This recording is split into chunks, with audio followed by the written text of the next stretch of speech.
Hello everyone, मेरा नाम अनमोल कुमार है और आज मैं आपको आईपीयू लीड और टीटीयू लीड एग्ज़ाम है क्या इसके बारे में पूरी डिटेल में बताऊंगा। तो सबसे पहले हम आईपीयू लीड की बात कर लेते हैं। आईपीयू लीड बेसिकली इसकी full form Indraprastha university lateral entry entrance test, ये इसकी फुल फॉर्म है। और ये एग्ज़ाम वही स्टूडेंट दे सकते हैं जिन्होंने डिप्लोमा 3 साल का कंप्लीट कर रखा है, और इस एग्ज़ाम के देने के बाद वो डायरेक्ट सेकंड ईयर में बीटेक में डायरेक्ट एंट्री ले सकते हैं। तो इसकी एलिजिबिलिटी क्या है वो हम देख लेते हैं। एलिजिबिलिटी आपके मिनिमम मार्क्स 60% होने चाहिए, चाहे आपने किसी भी ट्रेड से कर रखी है डिप्लोमा, तो 60% मार्क्स तो होने ही चाहिए आपके। और 5% की रिलैक्सिंग मिल जाती है for this candidates SC ST and OBC। और ये एग्ज़ाम डिप्लोमा कैंडिडेट्स और 10+2 ये एग्ज़ाम दे सकते हैं। अब एग्ज़ाम के बारे में बात कर लेते हैं। ये एग्ज़ाम ऑब्जेक्टिव टाइप क्वेश्चंस होते हैं। हर एक क्वेश्चन 4 मार्क का होता है और नेगेटिव मार्किंग 1 मार्क की होती है। टोटल क्वेश्चंस इसमें 150 क्वेश्चंस पूछे जाते हैं। और अब इसकी सिलेबस की बात कर लेते हैं। इसमें सिलेबस में मैकेनिक्स, मैथ्स, रीजनिंग और कंप्यूटर, फिज़िक्स, केमिस्ट्री, ये आईपीयू लीड एग्ज़ाम का सिलेबस है।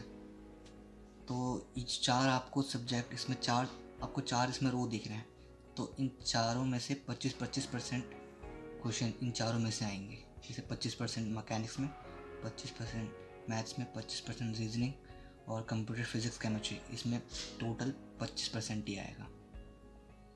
अब हम देखते हैं DTU लीड एग्ज़ाम है क्या।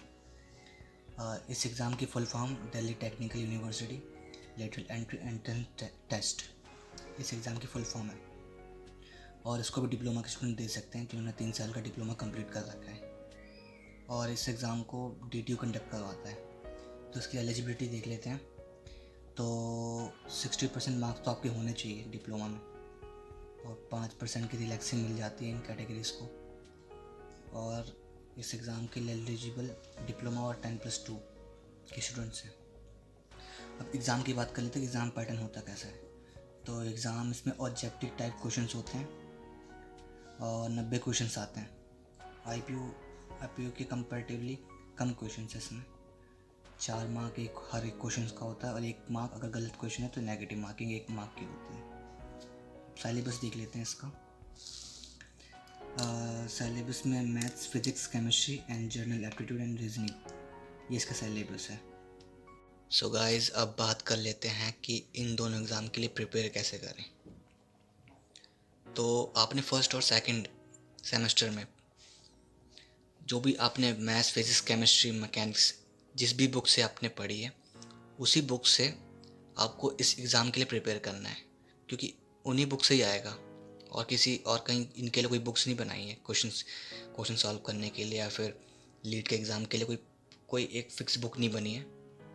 तो जो भी आपने अपने पॉलिटेक्निक में पढ़ा है उसी बुक्स में से ही आएगा और कहीं से नहीं आएगा। और जो भी स्टूडेंट्स अभी थर्ड ईयर में गए हैं, डिप्लोमा स्टूडेंट्स, उन अब इन दोनों एग्ज़ाम के लिए प्रिपेयर करना शुरू कर देना चाहिए। और इनकी कॉलेजेस की बात कर लेते हैं। तो गवर्नमेंट कॉलेजेस DTU में बहुत ही कम कॉलेजेस हैं जो कि लेटरल एंट्री के बच्चे को एडमिशन देते हैं, मतलब बहुत ही कम। और सीट्स भी बहुत कम होती है लेटरल एंट्री के स्टूडेंट्स के लिए। तो आप समझ सकते हो कि एग्ज़ाम टफ तो एग्ज़ाम है नहीं, लेकिन कंपटीशन बहुत ज़्यादा है। और आईपीयू में तो सिर्फ प्राइवेट कॉलेजेस ही एडमिशन देते हैं लेटरल एंट्री के स्टूडेंट्स को। गवर्नमेंट तो शायद है ही नहीं आईपीयू में।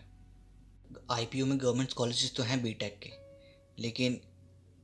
लेकिन जो लेटरल एंट्री के स्टूडेंट्स होते हैं उनके लिए गवर्नमेंट कॉलेजेस में एडमिशन बहुत ही कम मिलता है। DTU में मिलता है, लेकिन वहाँ पे बहुत ही कम सीट्स होती हैं। तो मैं होप करता हूँ कि जिनको भी आईपीयू लीड और DTU लीड के बारे में पता नहीं था, इस वीडियो के थ्रू अब उन्हें पता चल गया होगा। So thank you so much for watching my video. Thank you.